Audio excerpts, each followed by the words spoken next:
فإن رجعك الله إلى طائفة منهم فاستأذنوك للخروج فقل لن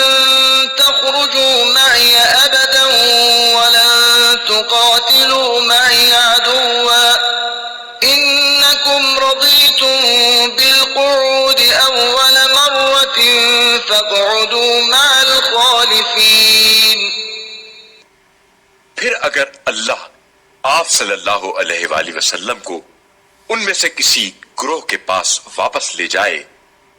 اور وہ آپ صلی اللہ علیہ وآلہ وسلم سے ساتھ نکلنے کی اجازت مانگے تو آپ صلی اللہ علیہ وآلہ وسلم کہہ دیں اب تم میرے ساتھ ہرگز نہیں نکلو گے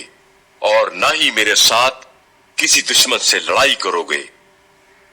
پہلی مرتبہ تم نے بیٹھے رہنے کو پسند کیا، لہذا اب پیچھے رہنے والوں کے ساتھ بیٹھے رہو.